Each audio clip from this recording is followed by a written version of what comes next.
We look like that the modern race of people, were genetically engineered by this superhuman race of aliens that came from another planet. and that we look like them. This idea has been reflected and espoused by numerous others in recent years, including the eminent archaeologist and researcher Zecharia Sitchin, author of the best-selling series of books on the subject, The Earth Chronicles. Mr. Sitchin explains.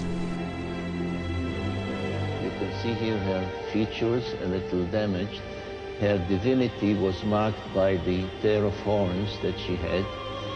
She held a jar with the water of life, and she was surrounded as a decoration, but perhaps also symbolically, with a symbol that some refer to as... He further states the entwined snakes are actually symbolic of the DNA molecule.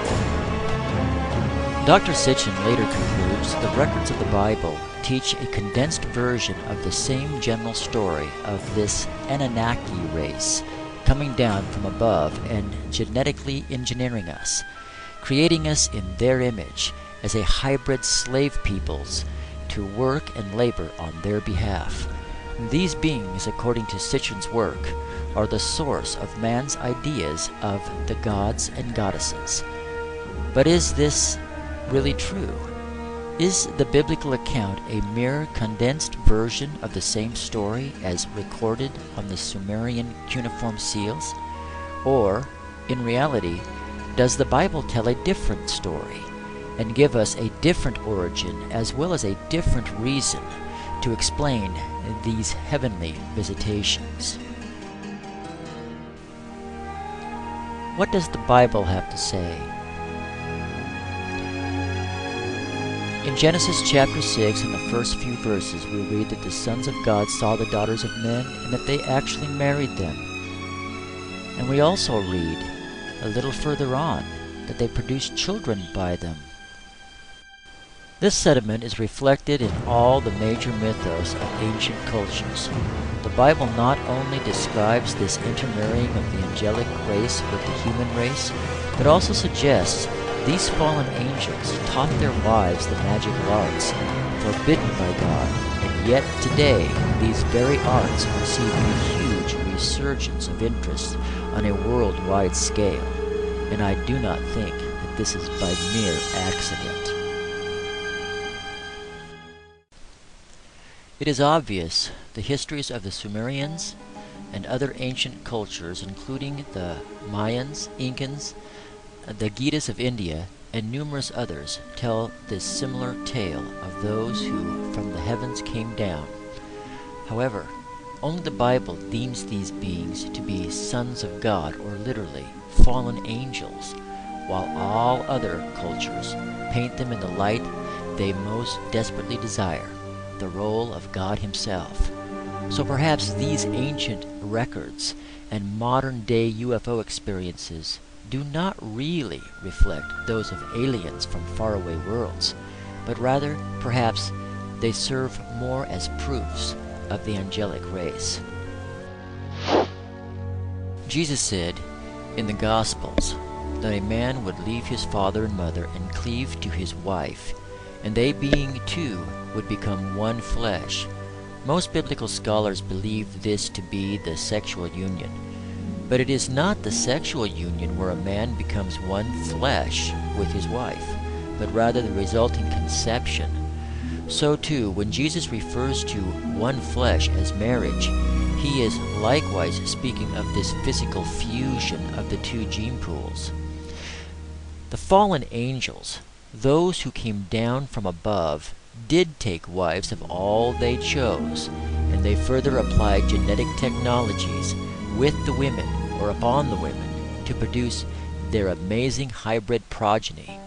These offsprings were known as the Nephilim, and it was because of this corruption of man's gene pool that God destroyed all flesh from the face of the earth.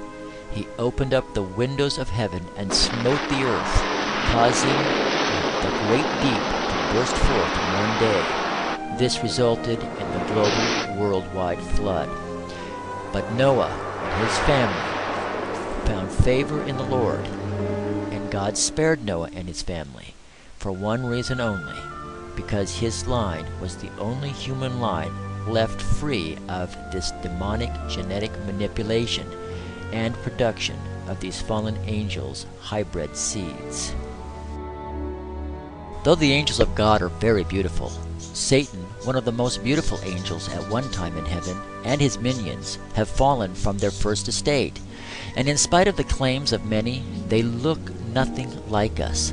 The Anunnaki did not come down from the heavens and genetically manipulate us to look like them. What they were attempting to do was to genetically manipulate themselves to look like us. This produced giants in the land and many hybrids with mutations with 6 digits on each hand.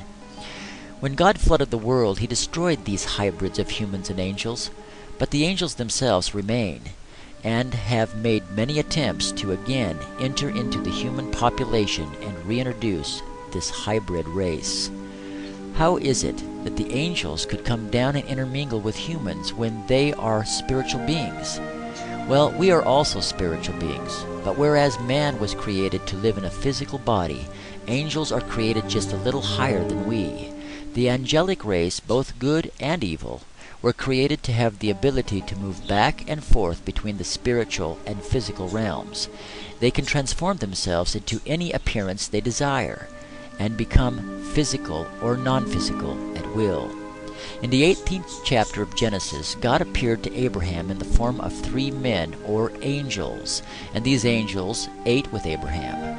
God's angels appeared many, many times throughout human history to people, and they were physical when they appeared. The book of Hebrews tells us a great many things about the general nature of angels. In Hebrews chapter 1, verses 13 and 14, it says, "But to which of the angels did God say at any time, 'Sit at my right hand until I make thine enemy thy footstool'?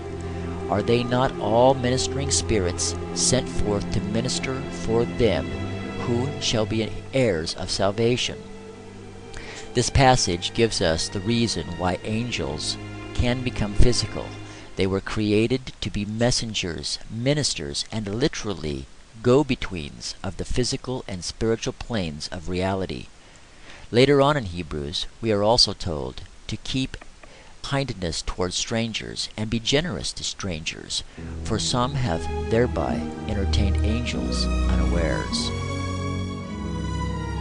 While many think these are wormholes for beings to travel the vast distance of space from their world to ours, what we are actually witnessing is the opening of the chimney, or literally the windows of heaven, as recorded in Isaiah chapter 24.